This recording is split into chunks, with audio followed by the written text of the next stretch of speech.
আপনারা তো ভাববেনি আমরা কিছু অংশ করে যাই, নাহলে সুন্দরভাবে ভাঙতে আপনাদের কষ্ট হবে।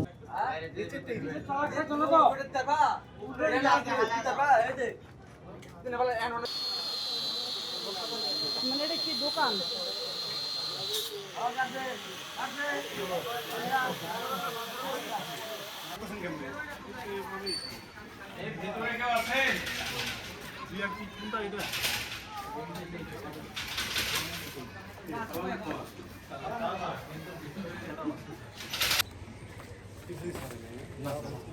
আমরা যা ভাঙছিলাম সব করে ফেলতে।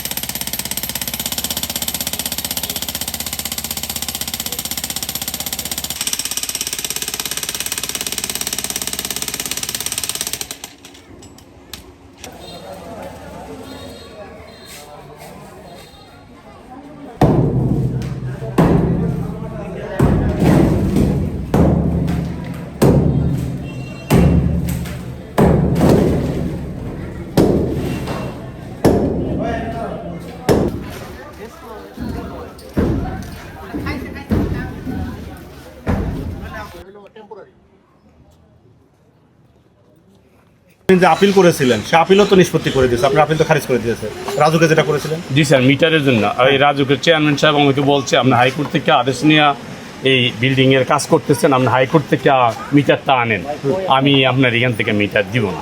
চেয়ারম্যান সাহেব স্যার ওনাদের সবাই আমাকে সবার সামনে বলছে। ওইখানে তো শুধু মিটারের কথা বলি না, আরো কিছু নির্দেশনাও দিয়েছেন আপনি ওই ডেভিয়েশন করবেন না রাজু, ওইখানে ফ্রিডম আছে।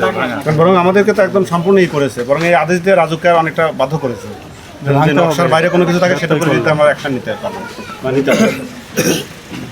আপনি তো যেটুকু করেছিলেন আপনি তো অন্তত উচিত ছিল যেহেতু এটা নিয়ে দীর্ঘদিন অভিযোগ, আমরা একবার আসছি, আপনার তো কিছুটা তো মেনটেন করা দরকার ছিল, আপনি তো কিচ্ছুই করেন নাই। আমরা কষ্ট করে যতটুকু ভাঙছিলাম আপনি পুরাটুকু আবার করে ফেলছেন। না স্যার, শুধু আমি তো স্যার যেটুকু রাখছিলাম স্যার এইটুকু তো রাখছি আমি, আর আপনার অতিক্রমে স্যার করি নাই স্যার।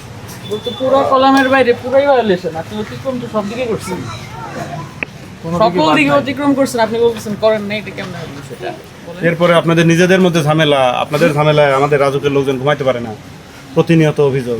আপনাদের এই এত সমস্যা তো আমরা আসলে দেখতে পারবেন। আইনের ব্যত্যয় তো করেছেন, তারপরে যদি হয়তো যে না কেউ অভিযোগ দেয় না, এই করে না, আমরা হয়তো অনেক সময় আমাদের লোক বলে স্বল্পতা আমরা যেতে পারি না, দেখতে পারি না, এখানে তো আপনাদের নিজেদের মধ্যে ঝামেলা আছে, তাহলে আপনারা সচেতন হওয়া দরকার ছিল না? কোর্টের আদেশ আছে ওনার যে আপনি আদেশ করতে পারবেন না, করে বলছেন তো এখন আমরা ভেঙে দেই। সেটাই।